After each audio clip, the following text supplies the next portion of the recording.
The only Mark. Fancy. So this time last year, I think it was a few months earlier, I saw you. The show was just starting. Yeah. And you guys were, it was just so new. So a year later, I think you guys won Teen Choice Awards. And I mean, you have so many fans. It's unbelievable. How's it feel? It's crazy. I can't believe it's been, what, a year and a half, almost 2 years since we started the show and since I read the script for the first time. And now it has a huge following. And yeah, we won a People's Choice Award last year and a bunch of Teen Choice Awards. And it's very surreal, but really awesome. But definitely surreal because we're shooting in Georgia and we feel like we're in this bubble. I always say this, we're in a bubble and we live in a bubble, and so it's kind of interesting and cool to see what's going on outside of the bubble.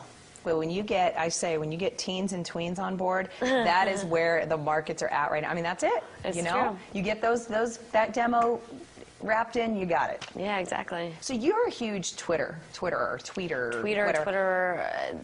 Yeah, I'm a tweeter, I guess. We were just talking about just the social network aspect of everything, and when you do get a hit show, is that nice for you, or do you connect with the fans a lot? The Social Network, it was a great movie. They won the Golden Globe.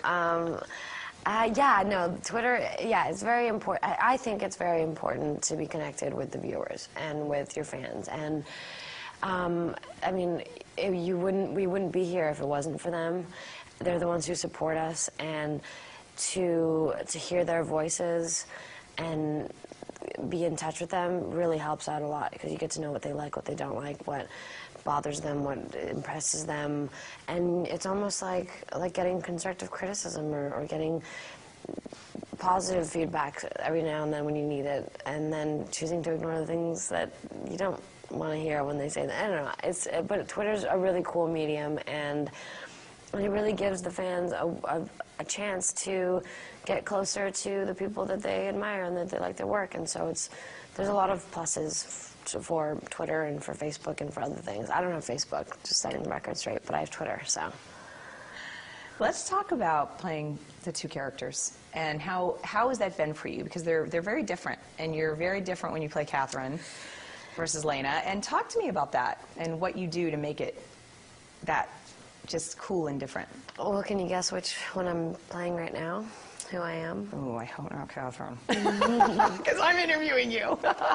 There's Elena. Well, it's usually the superficial distinction is the curly hair and the tight clothes and the heels for Catherine versus like the Converse and the t-shirt and jeans and the straight hair, kind of laid back feel for Elena physically.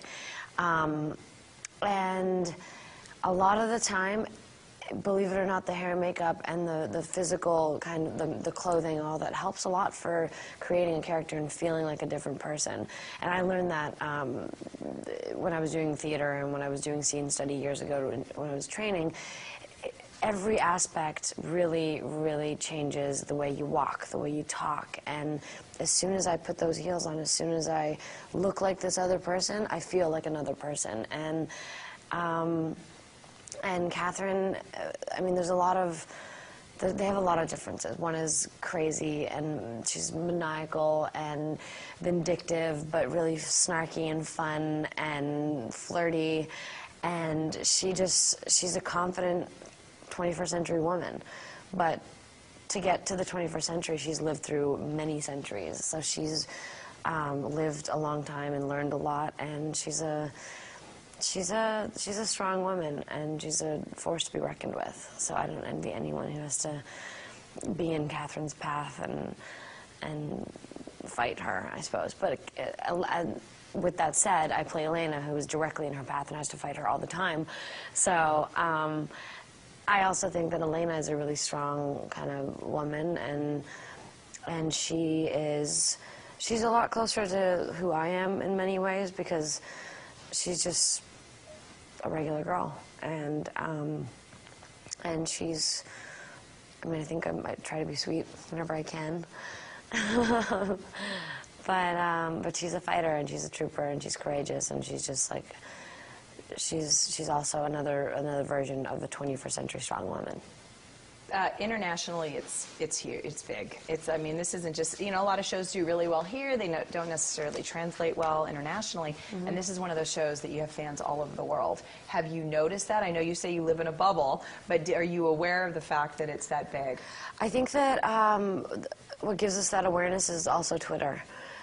The people from Argentina or from Russia or from Japan, people send us tweets from all over the world saying that the show is huge there and that it's doing really well. And I mean, I'm from Bulgaria, so I'll hear from a lot of Bulgarians that'll be there. And unfortunately, this show hasn't started airing yet. Hopefully, they're all kind of asking me, when is it going to be on TV here in Bulgaria or in Tokyo, or there's a lot of places that it still hasn't reached.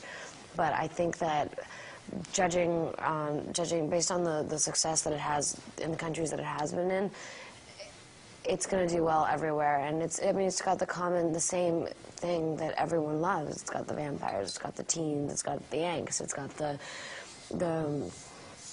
cute boys and the vampires and the werewolves, and it just has all these different elements that a lot of people love and want right now. So it's been doing well across the board, which is really cool. It's rare and really cool, but we're still in that bubble. It's definitely something we hear about, but we don't get to, like, when we go to London, for example. We went to London and Monte Carlo last year, and it was just insane. It's just not something that we're used to. It's a good thing. Yeah. It's a good thing, I think. Let's talk about, didn't you, just in Bulgaria, quickly just touch on the fact, didn't you shoot in Bulgaria and were able to speak? Isn't that your language?